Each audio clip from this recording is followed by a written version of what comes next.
Why is it the first thing you hear? Why is it the first thing you hear?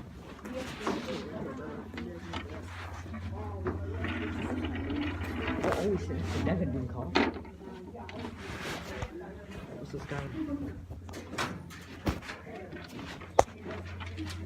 You know what I'm doing? What else am I doing?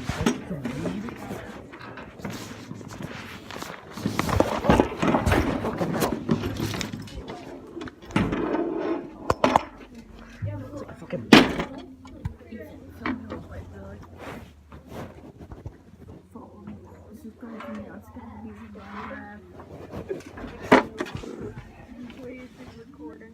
Yeah, it is.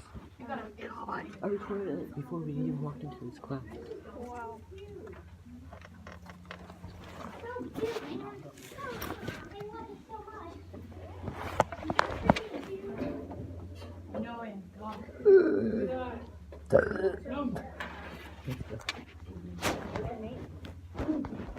You're weird. Look what that guy's doing. Man, if this goes much further, you guys are gonna get the wall up here. As the days go on, it just gets closer and closer and closer. Hey, will you come hop up there?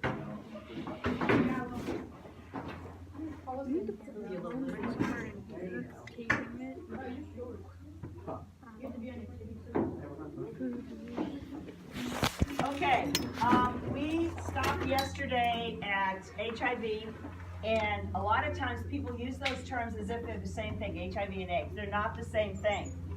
I will go to your teacher, make sure your name is on it, so that you get your points. Okay, HIV and AIDS are not the same thing. HIV is a virus in the body that works on your immune system to destroy it. Now, it used to be, back in the 90s and the early 2000s and even up to a few years ago, it was still fairly deadly because they never could completely stop this thing.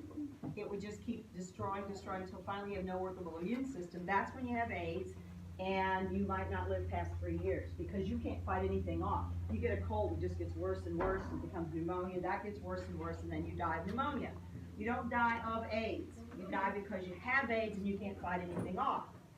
However, the big capital however, the meds right now are good enough that a lot of people are living fairly long, normal lives just having HIV. It's not becoming AIDS because the meds are good enough that this is slowing the virus down to where it's not destroying the immune system. It does a little damage, but then it's kind of stopped in its tracks, and the immune system stays pretty healthy. It's not perfect, but it's healthy enough that it keeps you healthy, and you may live a pretty long, normal life. So again, it's not as deadly as it used to be. Okay, here's my clipper.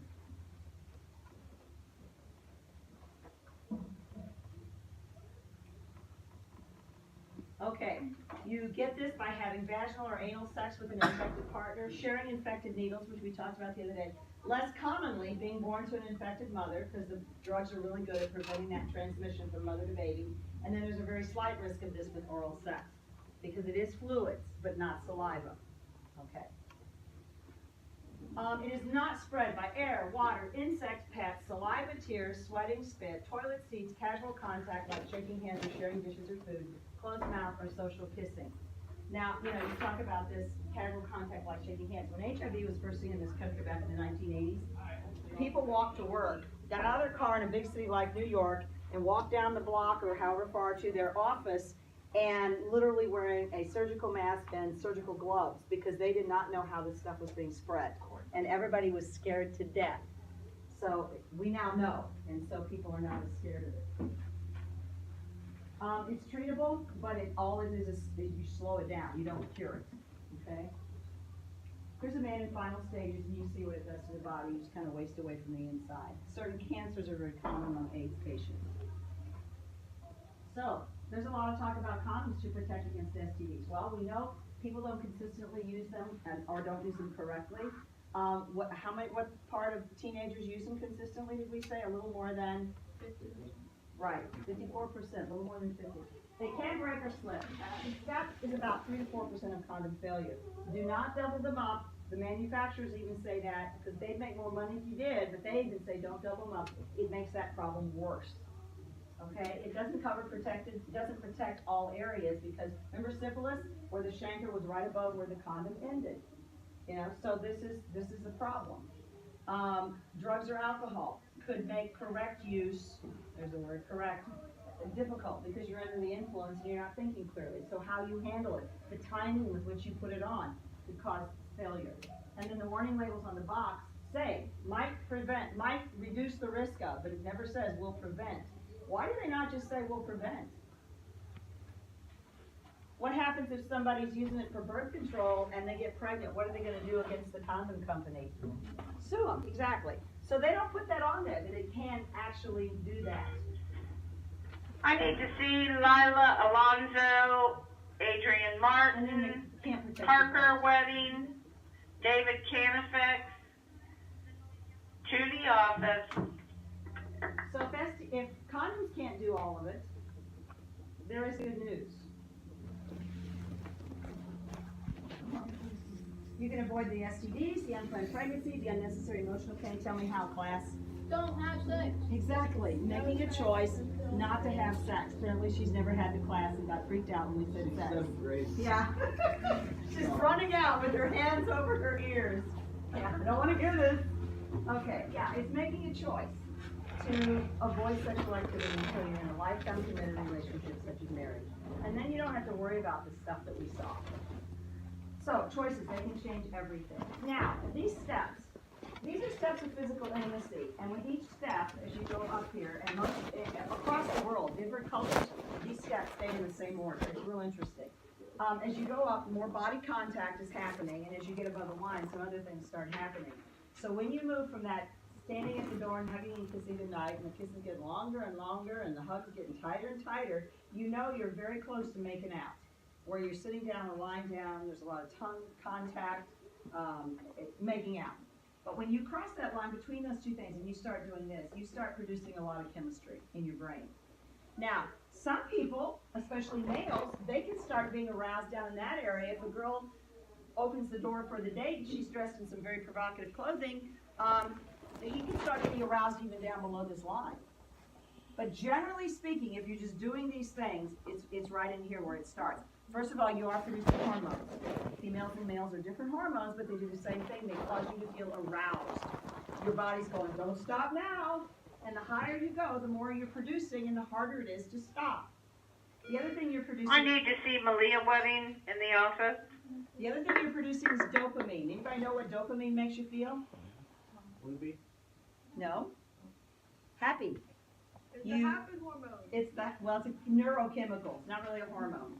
It's a neurochemical. When dopamine is produced, you do an activity, many times it produces adrenaline. You get done with the activity, the adrenaline had stimulated the production of dopamine, and you finish and you go, that was really fun. I want to do that again. You produce dopamine with sex, you produce it with gambling, with shopping, with all kinds of things. Anything that produces dopamine doesn't necessarily, but can become an addiction because you get addicted to the dopamine rush. Okay, and you want that feeling. It's not like you're sitting there and you're going, oh, that is some good dopamine. It's not like that. You just experience pleasure and you want to experience it again. So you're producing dopamine. You're also training your brain. You're molding your brain, not the green fuzzy stuff. Is anybody in here chewing gum or anything, or are you allowed to? You got gum? So do you have to tell your mouth to chew it when you put it in there? No, you just start chewing. Yeah, you start chewing. Yeah. Anybody in here play a musical instrument? Nobody? Yeah, what do you play? Put it in there, it's my instrument. Do you have to think of the fingerings anymore? Except for those real high notes? Some? Okay, how long have you played? Okay. But it's easier now than it was when you started, right? Because when you started, it's like, well, what in the world? Anybody in here play soccer? Yes. Ball's coming at you on the field. What do you do? Okay, do you have to stand in the field and think about that? Exactly. Now, the little kids that start playing soccer in those little uniforms that are bigger than they are, and they're watching the butterflies and the dandelions, they have to learn what they're supposed to do. But once you've learned it, it's the super highway of connection that when this happens, this is what I do, automatically. And if you make a practice of climbing this to the top with every person you date, you get in a relationship, you get intimate, and then it's over. You get out. Get in, get intimate, get out. Get in, get intimate, get out. What was our math number yesterday when you did that math problem? wasn't it like 60? 39, okay. I see too many of those math problems. 39. So with 39 different partners, you've done this. Well, you've built a superhighway. So if you find somebody you want to spend your lifetime with, and you maybe stand in front of family and friends and take some vows, it's going to be hard if that's the pattern you've established, because that's all your brain knows how to do is get in, get out. So all that stuff's going on up in that area.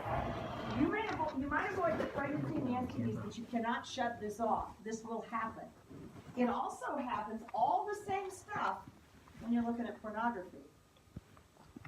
Pornography is a bigger problem for guys than girls, and it always has been. Girls are catching up, but it's a bigger problem for guys because, again, guys are wired to be very visual. So what they're looking has an effect on their body. They begin to feel aroused.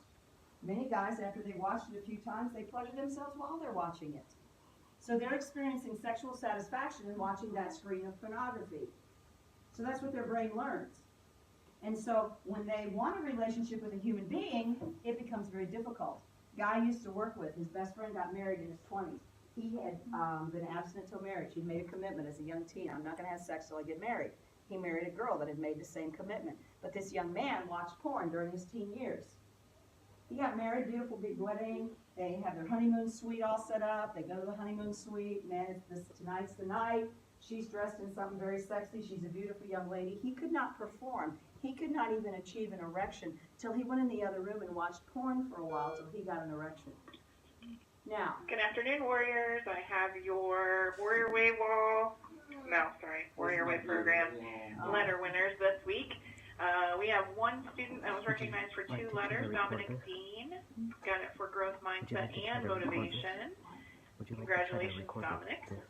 In our growth mindset category, congratulations to Tyler Sievers, Tori Combs, Thomas Snyder, Celissa McCain, Cassidy Weaver, Taylor Carnahan, AJ Couch, Crystal Fantetti, Sabrina Sturgill, Abby Funk, Esther Daniels, Malia Wedding, Kaylin Alderman, Lucy Reed, and Logan Rose.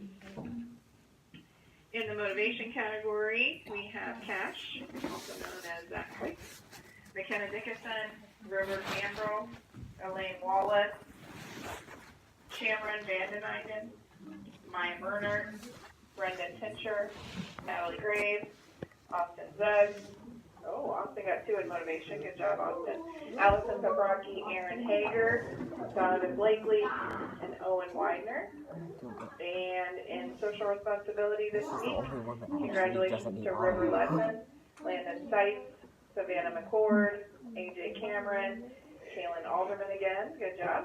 Sam Lester, Micah Scrow, Maya Goldick, Chloe Lester, Maddie Latham, Carson Sizemore, Kaden Hicks, Natalie Graves again, Shamron Vandeneyden again, Abby Funk, Lexi Hunley, Cohen Wooster, Wiles, Lucy Reed again. This is gonna take a while. Jenna Wilder, David Canada. Subscribe to me at Scholar Beast in Minecraft. Kites again. Congratulations to all of you. I hope you have a wonderful weekend. Enjoy this fall weather. Remember that Miss Flynn loves you, and go Warriors.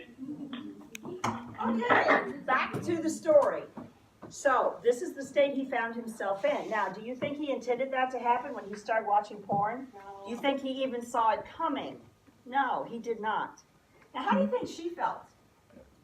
Awkward. Exactly. Exactly. So, really? Okay, so, it can happen. So be careful with that. Now, everybody in here needs to decide, where's my boundary line? And your boundary line stays the same no matter who you date. So you need to decide, no matter who I date, what line would I not cross? Now, some people you date, you might not even get close to your line. You may kiss them the first time and go, that ain't going to happen again. And you don't go out with them anymore. Some people you date them for a long time and you get your little toes right up to that line. You've established your thing. Why not just step over it? You need to think back, why did I put it there? Because it's based on what you want in your future and what's going to help you get there or keep you from getting there. And you've heard a lot of the consequences. It's your choice. It's your choice. But you need to find your boundary, commit to it, and then communicate it to someone before you cross that line. Because after that, you get fogged with all of the chemistry stuff going on and logic goes out the window. So discuss it. If you share the same boundary, cool. But if you've got boundaries that are really far apart, you might want to date somebody else because all you're going to do is argue, eventually break up and hate each other. So date people that share your values in all things that are valuable to you, the things you think are important. Find people that share that. So dating will be more fun for you. Okay, sometimes you might need a little help. You can flip that thing off now. We are done with it. We want to sit next to you. So sometimes you need some help in Oh crap, Ethan. establishing boundaries. So I'm gonna need